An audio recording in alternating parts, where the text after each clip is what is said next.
This mastery session is all about a question I get asked from time to time. And it's, Robin, what is the true purpose of my life? And I feel like saying, I don't know. The great thing about being a human being is you get to answer that question for yourself.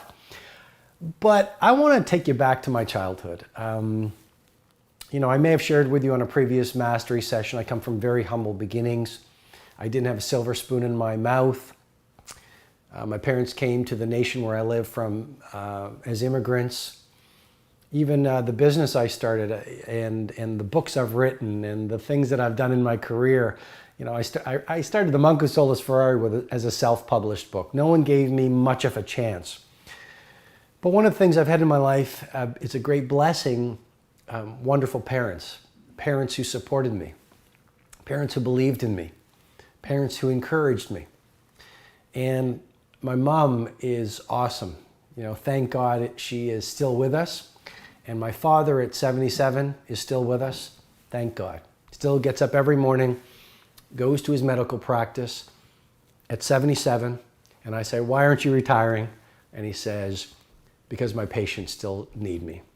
And I must say to you or share with you with great respect, I'm my father's son. And I hope I never retire.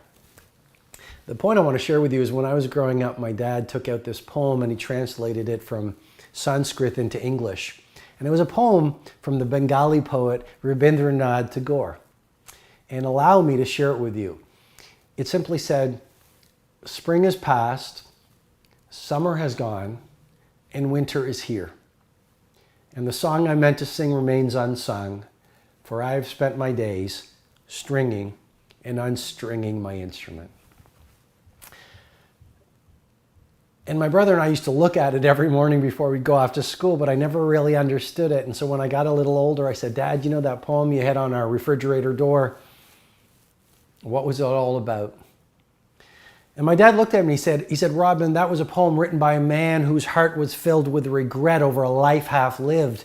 He said, Robin, that was a poem written by a man who postponed his life. He always wanted to do something special. He always wanted to do important work. He always wanted to be loving in the world. He always wanted to be creative. He always wanted to see the world, but he got busy being busy. Are you being busy being busy? Have you lost that connection to the life you wanted to live when you were a little kid?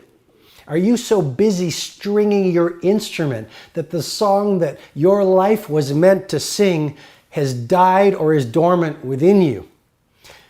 And my challenge to you is simply this: to do whatever it takes before you sleep tonight to reconnect with the best within you that you may have lost.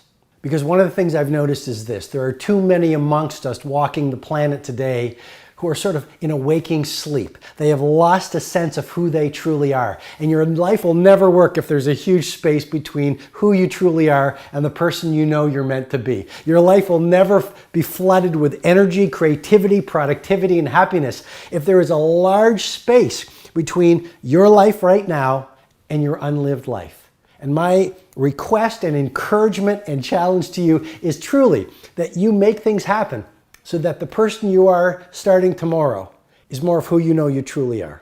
It makes me think of George Bernard Shaw. He was asked on his deathbed, what would you do if you could live your life over again? And he replied after a long pause, I wish I could become the person I know I was meant to be.